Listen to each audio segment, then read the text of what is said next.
18 দলীয় জোটের অবরোধে রাজধানীসহ সারা দেশে ছাত্র শিবিরের নেতাকর্মীদের জ্বালাও পোড়াও নাশকতা।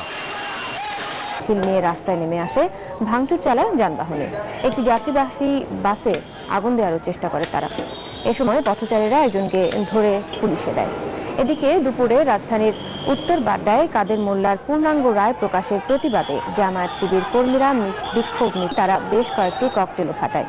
এছাড়া মহাখালীর কাঁচা বাজারে বিক্ষোভ মিছিল থেকে কমপক্ষে 10টি ককটেলের বিস্ফোরণ ঘটায় ছাত্রদল। এতে আতঙ্ক ছড়িয়ে পড়ে পুরো ক্যাম্পাসে। রাজধানীর উত্তর